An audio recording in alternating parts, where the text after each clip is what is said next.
Hello, my name is Nancy, and I'm 21 years old. 3 years ago, I married the love of my life. Everything seemed perfect, despite my husband being Spanish, which posed some challenges due to the language barrier. To express my love, I secretly decided to learn Spanish so I could communicate better with him and his family. I didn't let Johnson, my husband, or Mary, my mother-in-law, know that I was studying Spanish. Not only did I learn the language, but I became quite proficient at it. I knew that if I were in Spain, I could manage just fine. You might be wondering why my husband doesn't know about my skills. Well, I was a bit shy. It's intimidating to speak a new language, especially with loved ones. But I finally decided it was time to stop hiding. I needed to speak Spanish with both my husband and my mother-in-law to improve communication. It's a good thing I didn't start speaking Spanish right away because I discovered some surprising information one day that led to a series of unfortunate events. "Hello, Mama. How are you?" my son asked. "Thank you for inviting me over this lovely Sunday afternoon." "Oh, hush, you know you're always wanted and welcome here," Mary replied warmly. "I brought some croissants and, how do you Americans say, bagels for our afternoon tea." "How lovely, thank you so much," I said as I welcomed her. Come and sit, Mama. The food will be ready soon."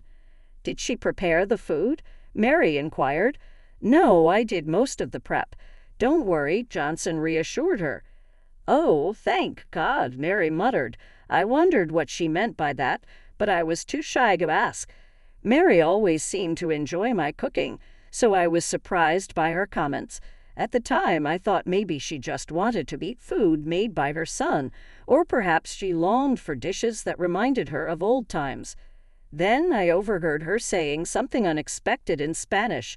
"Odio su cocina. ¿Por qué me invitaste aquí en lugar de llevarme un café para evitarla?" Translation: I hate her cooking. Why did you invite me here instead of taking me to a cafe to avoid her?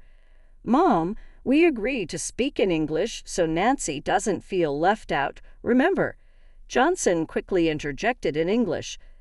"Oh, forgive me, my sweet daughter," Mary said, switching back to English smoothly. "I was just saying that the food looked so good. I was surprised to learn that my son made it. I wish it was you who made it. I love your cooking." I was confused. How could she say such awful things in Spanish and then lie to my face in English? I thought maybe I had misunderstood, but I had a plan to confirm what I heard. "Please don't worry, Mama. You should never feel ashamed to speak your native tongue. Go right ahead. I'll be fine," I encouraged her. I decided to use the Google Translate app to record her and ensure I understood correctly. We all sat at the table, getting ready to eat, and what came next shocked me to the core. "I want us to discuss our plan.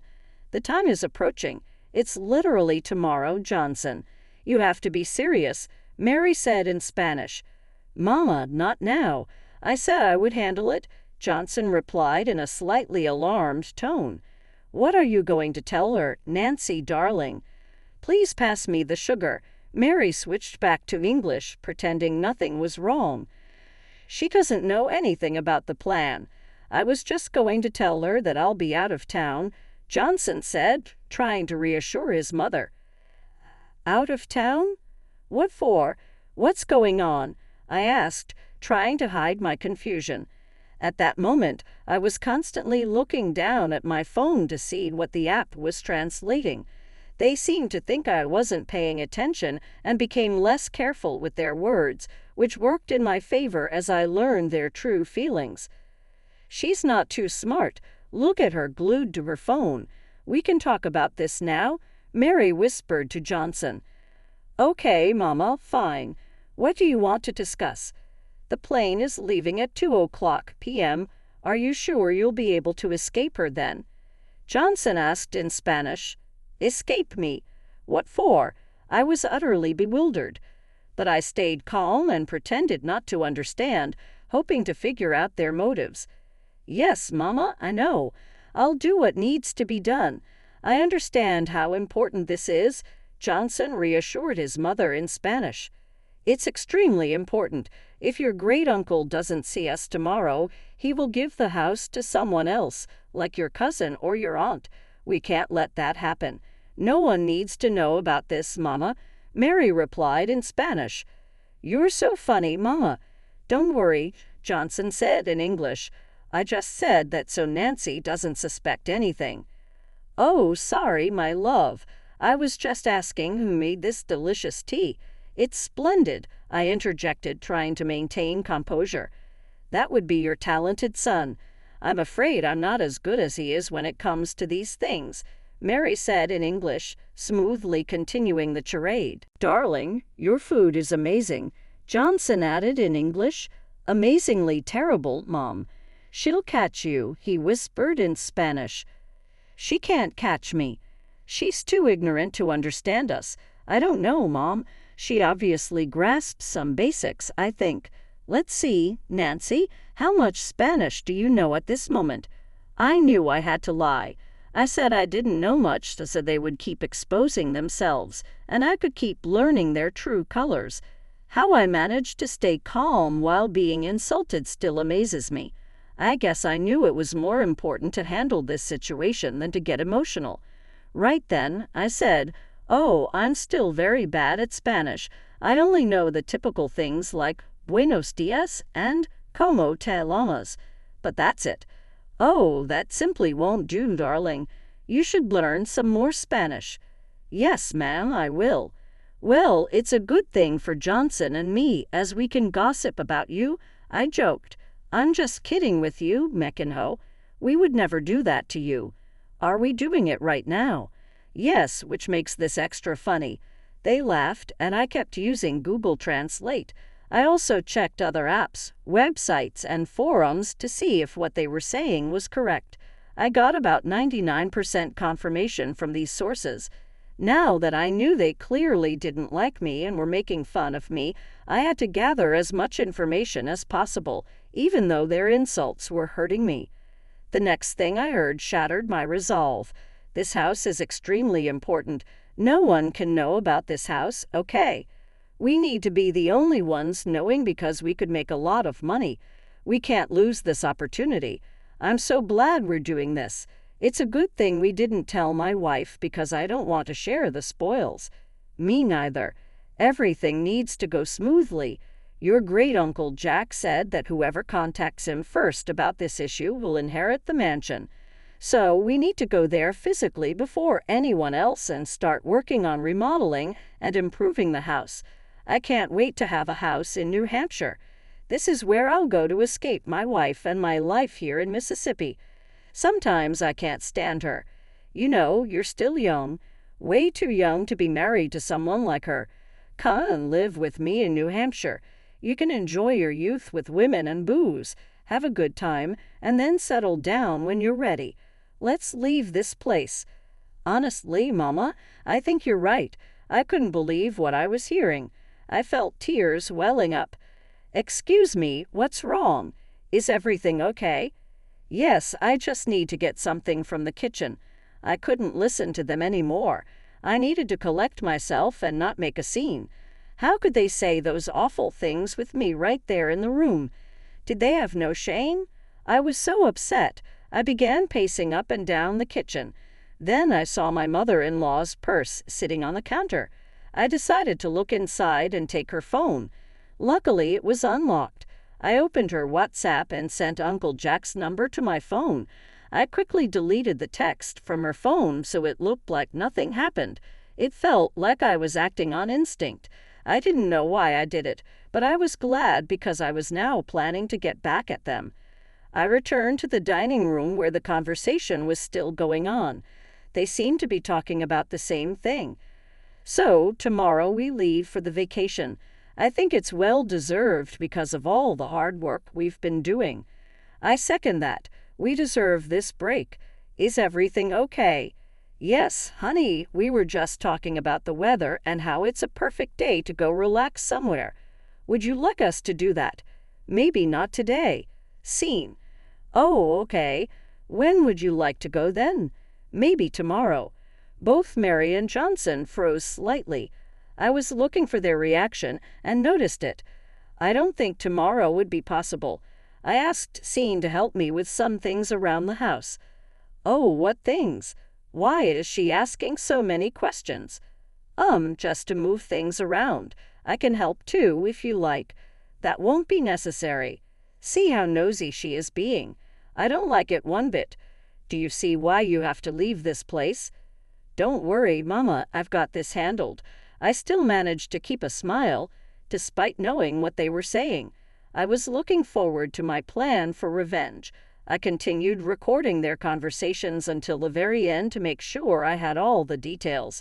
As I mentioned before, my Spanish was getting pretty good, but I still wanted to make sure I got the right information. That night, I snuck away from the bedroom and went to the office to do some more investigating. I replayed the audio, and sure enough, my doubts about my accuracy were gone. From this whole ordeal, I learned that there was a vacation planned for tomorrow to go and claim a house from Great Uncle Jack, and that these people apparently hated me. Another bonus piece of information I got was when I went to pace in the kitchen. I had left my phone, which was still recording, in the room with my husband and mother-in-law. I managed to pick up some more useful information. The conversation consisted of Mary asking Johnson about his computer password because she wanted to change some aspects of their flight. I managed to get the password and flight details. I must have hit the jackpot. I logged into Johnson's computer, and sure enough, there were flight details on the website where he booked the tickets. Feeling very sneaky and devious, I may or may not have changed their flight details, pushing their flight to the day after tomorrow. This was just phase 1 of my plans. There was a lot more to come. Since I had sent myself Great Uncle Jack's number, I was ready to do what I needed to do. "Hello, Uncle Jack, it's Nancy." "Oh, hello, darling. How are you doing? Is everything okay?" "Well, no, not really. I went into great detail explaining what had happened that day. I even sent him the audio recording as proof because without it, I doubt he would have believed me. We cut the call so he could listen to the voice recordings, and we talked again after he finished listening. Wow, I don't even know what to say. How could Mary and Johnson do this? They were such sweet and innocent people when they were younger. How could they do this to you? To me? I know it's a lot to take in. It was shocking to me too. You have indeed improved your Spanish. Well done. Thanks, Jack. But now that we know this, what do we do? Well, obviously, they're not going to get the house. That's a fact. After hearing all of this, there is no way that I would ever give such a valuable and honorable gift to people who plan to ruin it with their evilness and foolishness. Okay, I get it. It's your house, and you have every right to do what you want with it. Yes, I do. From now on, I will ignore their calls. Let's see how they feel about that. Thanks again for bringing this to my attention. You are a good and kind-hearted person, Nancy. Please don't let the ugliness of this world change you. Thank you for your time and willingness to listen. Hearing what you heard today couldn't have been easy. I applaud you for your strength. Please take care, Uncle Jack. You too. Love. Good night. With that, I knew I had secured the downfall of both Mary and Johnson. Now that everything was set, I just had to wait for the right moment to make my move. When I got back to the bedroom, Johnson was still fast asleep. It hurt to know that my husband, whom I loved dearly, would treat me this way. I didn't know he felt all those things, and maybe if we had talked, we could have found a solution. But he chose to be deceitful. I took his phone and turned off his alarm. Without it, he would surely oversleep, and that's exactly what happened. I packed my things and went to a hotel for the night. I couldn't stay in the house with someone like that. The next day, absolute chaos ensued. I'm sure Johnson woke up to 100 missed calls from his mother and was frantically packing because he hadn't packed the day before. I suspect this because I got a call from him at 1 p.m. "Where the hell are you? Why didn't my alarm go off? And why aren't you here?" "Oh, I decided to take a little vacation day for myself." "Oh, that's nice. A little heads up would have been appreciated, though. Yeah, likewise. What do you mean? Anyways, that doesn't matter. I'm running late for my flight. I mean, my meeting with Mom. Why are you in such a hurry? I'm sure she wouldn't mind you being a little bit late. You don't understand. Anyway, it's fine. I won't be home tonight and tomorrow night. I've got a lot I need to do. See you later. Before I could even respond, he hung up. I'm pretty sure he was so overwhelmed that he didn't even check the proper details of his ticket, which I had changed to the next day. Through the Find My iPhone app, I saw that he made his way to the airport. Imagine waking up, rushing out of the house with only minutes to spare to make it to your flight, just to find out that it had been canceled. I'm sure he was moving like a madman up and down that airport. I could almost see him frantically checking his phone, realizing the flight details were wrong. Suddenly, I received a call from Mary. What have you done? What do you mean, Mary? Drop the act. I know you tampered with our flight.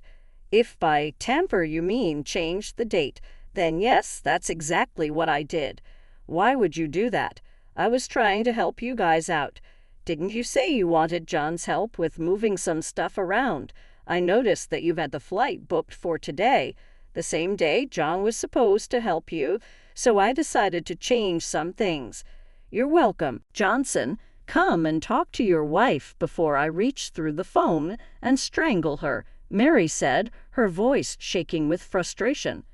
Johnson grabbed the phone. Listen here, Nancy. I don't know what you've done, but whatever it is, stop it right now. Uncle Jack still isn't answering his phone. Try again, Mary said, her voice shaking with frustration. He isn't answering his phone because he doesn't want to speak with you too, I replied calmly.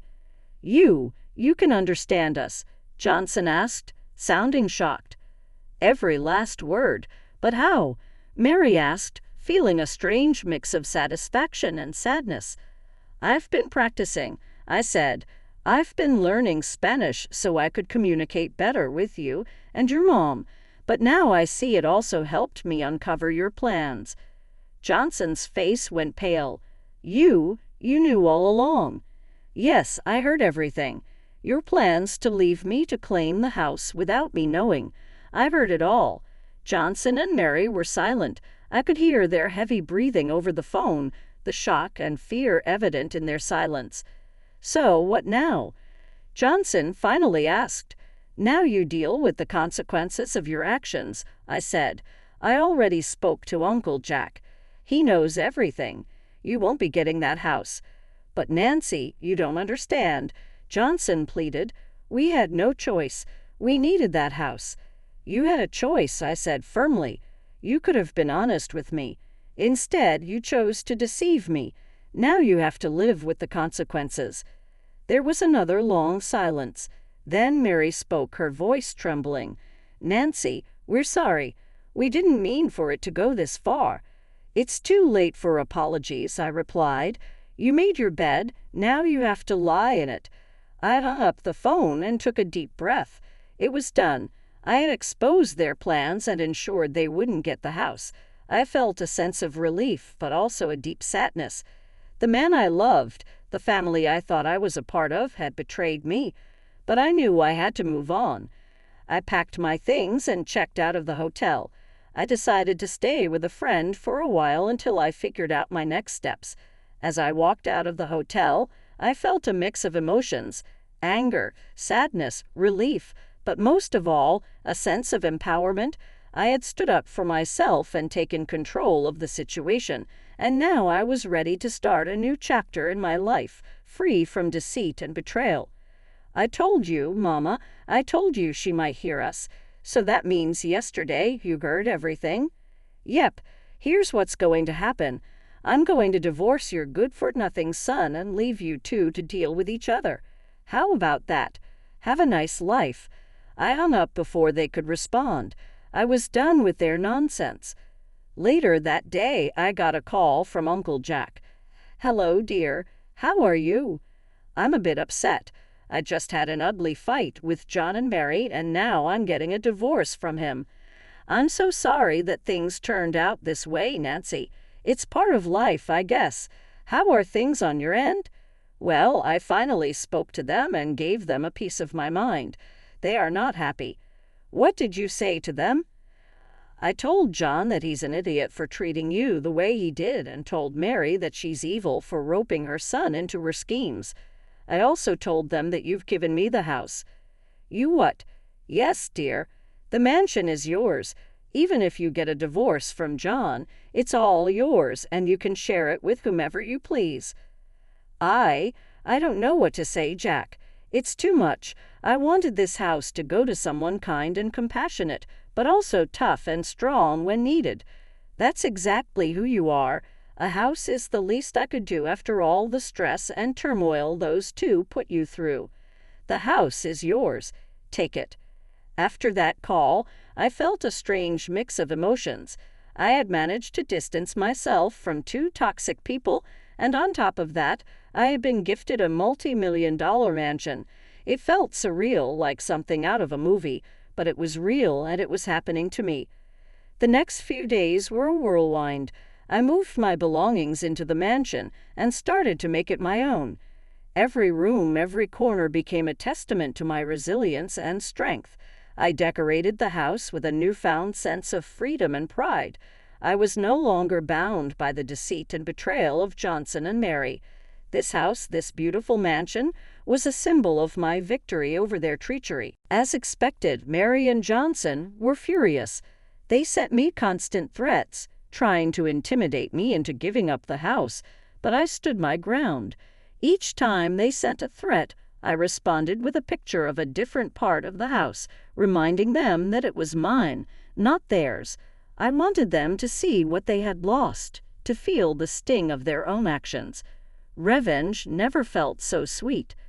One evening, as I sat in the grand living room surrounded by the opulence of the mansion, I reflected on everything that had happened. I thought about how much I had loved Johnson, how I tried to learn Spanish to communicate better with him and his family. I remembered the hurtful things they had said about me, their plans to leave me out of their lives.